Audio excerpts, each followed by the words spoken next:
Hello, everyone. Hi. In the previous two segments of Why Jesus, we looked at the historical evidence of the Christian faith. And even if people grant that there's credibility historically for the claims of Christ and the history of the early apostles and the rest of the Bible, why does Christianity claim to be the only true religion? One reason the Bible seems to be treated with more skepticism than other comparably ancient documents is that its central figure makes such extraordinary claims about himself. On the one hand, as even Bertrand Russell concedes, Christ is history's model of compassion, love of neighbor, self-sacrifice, and humility. But on the other hand, this man who invites us to come to me, for I am meek and lowly of heart, says, I am the way, the truth, and the life. No one comes to the Father but by me. John 14:6. So why do Christians make such claims for Jesus? Should not a religion be true to its founder? So some try to say today that Christ never made such claims for himself, and that the apostles and other disciples started to pile on these claims about who Jesus really was. But you can't successfully do that. Bible scholars, for the most part, dismiss this idea. Even the greatest of men have bowed to the superiority of Christ to other men. General Bertrand, by the way, one of the generals who accompanied Napoleon in the Napoleonic Wars of over 200 years ago, he records the words of Napoleon himself. And Napoleon apparently said this: I know men, and Jesus Christ is not a man. Superficial minds see a resemblance between Christ and the founder of empires and the gods of other religions. That resemblance does not exist. There is between Christ and all other religions whatsoever the distance of infinity. From the first day to the last, he is the same, always the same, majestic and simple, infinitely firm and infinitely gentle. So spoke Napoleon. Well, that, of course, brings up the issue. Well, if Napoleon believed that about Jesus, why wasn't he obeying him? Well, I think you could say that about all of us, really. None of us actually can say that we follow the teachings of Christ. You know, we all fly in the face of, in some degree, we fly in the face of Christ's teachings. Are you saying that history is complex? And yeah, it's very there's complicated. There's a distance between what men believe and what they do? For sure. What we say and what we actually believe, and then what we do oftentimes differs. That's our humanity. That's what makes us different than Christ. But I'm thinking of that, what you just said about Napoleon. We just recently, as a family, watched War and Peace. And I think that illustrates the complexity of history. Because you've got people going to war who are religious, and you've got somebody writing about it in War and Peace. Tolstoy writes, he's a pacifist, and so he represents kind of both kinds of people.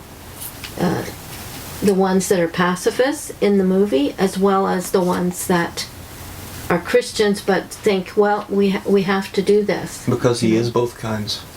You know, he himself had been a warrior in the past. Okay. So Tolstoy was a soldier, but by the time he wrote War and Peace and his most famous works, he was a pacifist Christian. But he had to acknowledge, when he looked back over the Napoleonic century, you could even call it then, back to the French Revolution, really, which really changed the world for all time. Going back that far, most Christians were not of his pacifist conviction. So the world was a complex place, all right, and yes, you could make a case that Christians were complicit in war and in slavery and other things we'll get to in the next video. And you'd have to say that throughout history, because even today you're going to have a variance of people who, among Christians, who will say different things about war.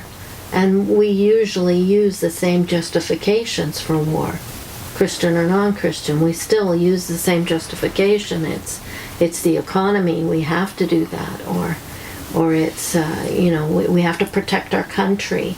So and our families. So who do you judge as Christian? Representing Christianity. Yeah, the person who does the justification thing, the person who stands up and says, no, I won't go to war, you're still going to have both within the Christian circles.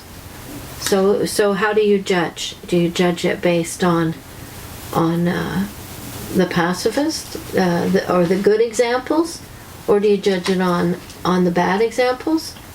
When you've got both? By the time Tolstoy wrote War and Peace, he wasn't content just to write it in fiction form.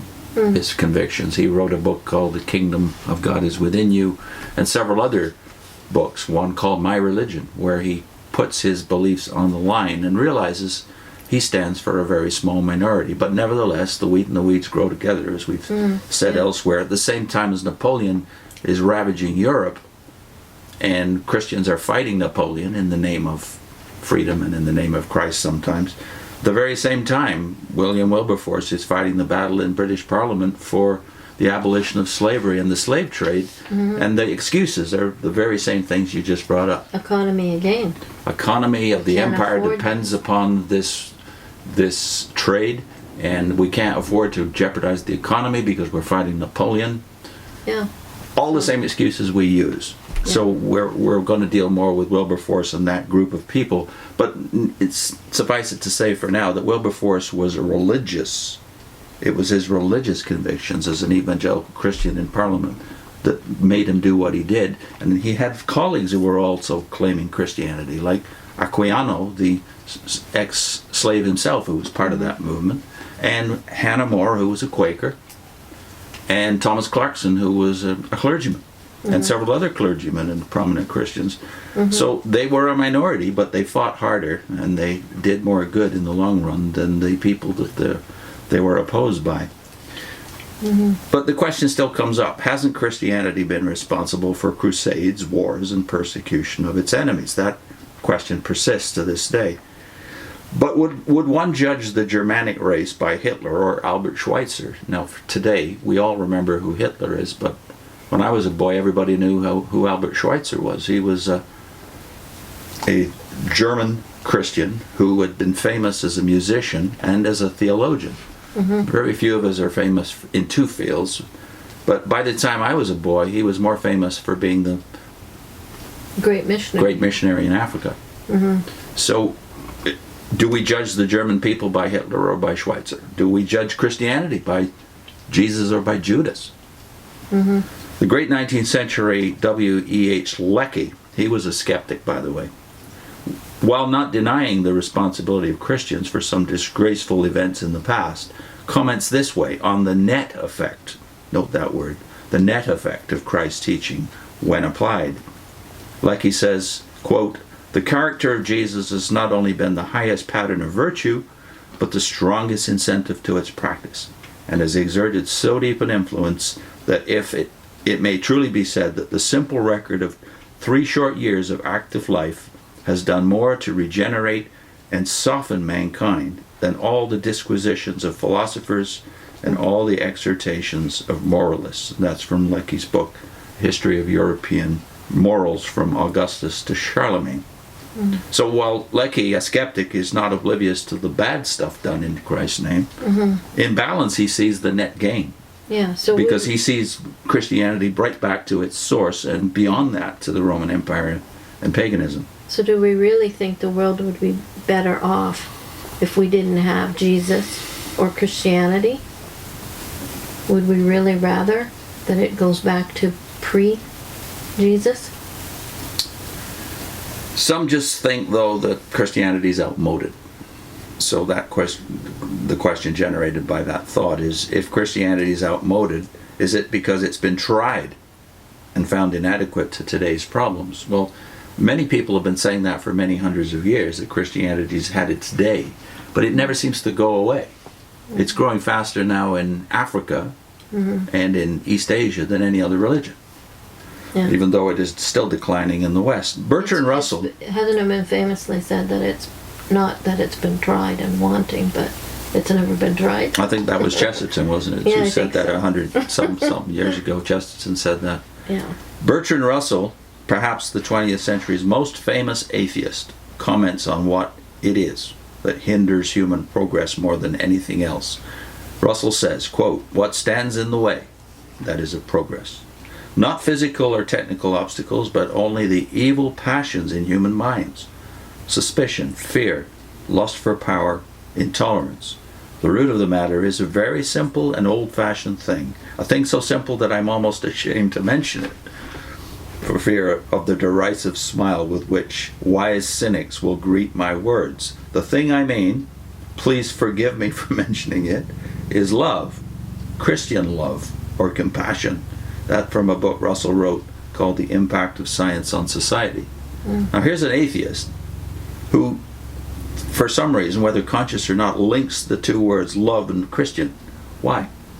Why would a non-believer link those two words? Well, part of it is that the word itself, agape in Greek, although it wasn't a brand new word when the New Testament started to use it as the word for love, it wasn't a new word, but it was not the kind of love that was emphasized in the Greek and the Roman empires. The loves that were emphasized in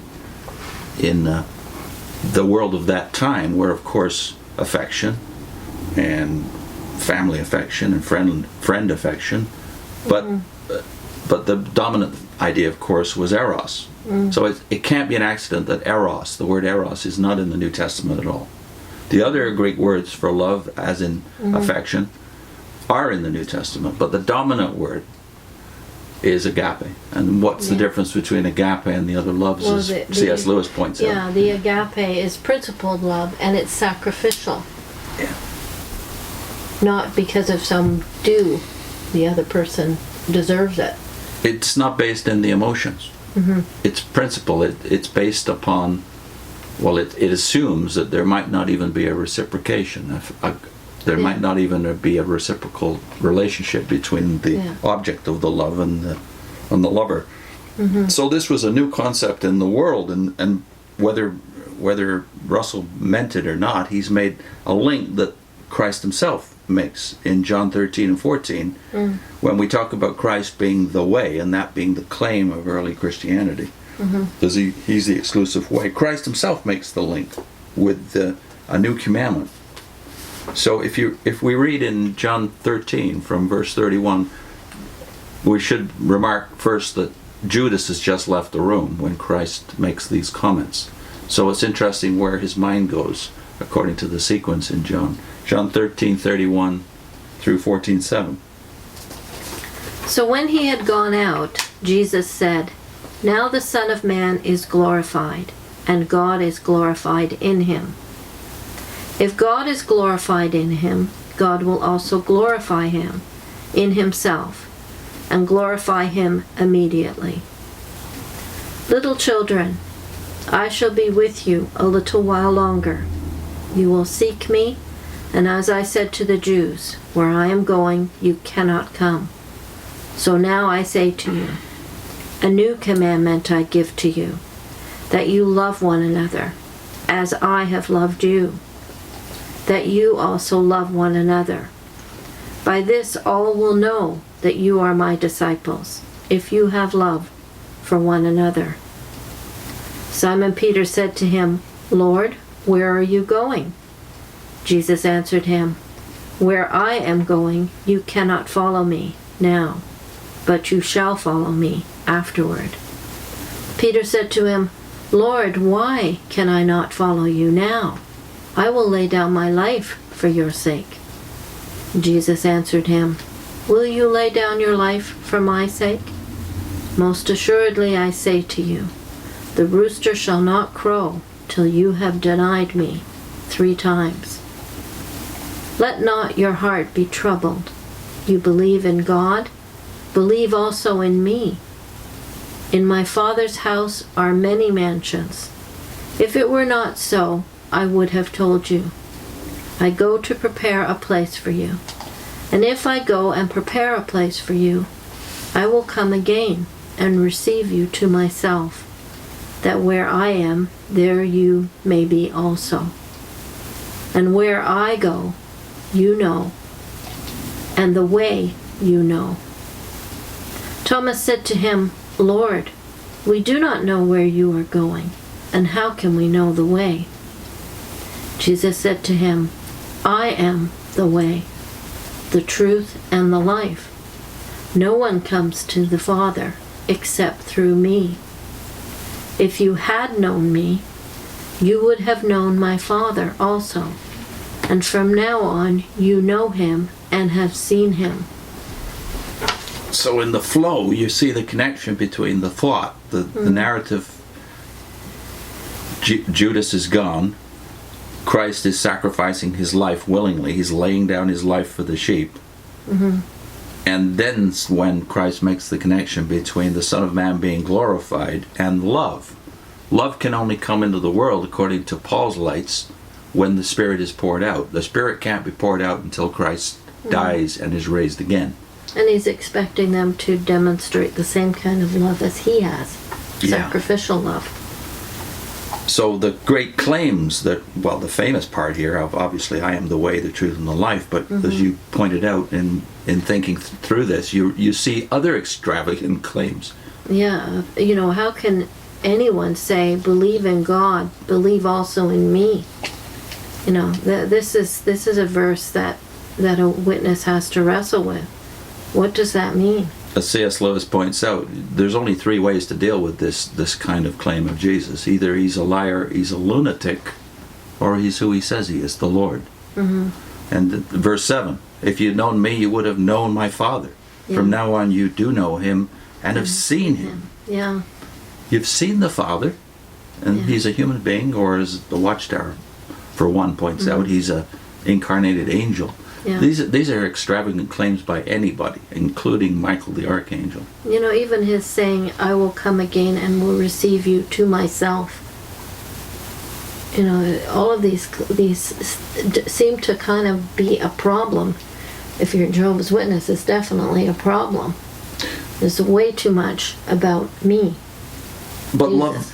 love was in the world in the Old Testament, right? We're commanded to love our neighbor even, as well as loving God in the Old Testament. But this love is something new. The new commandment is self-sacrificial love to the point of death, laying down your life at the altar of God for the good of your fellow men, sacrificing your life for theirs, ultimately, to witness to them. So the church was known. The world knew that this was the character of Christian love.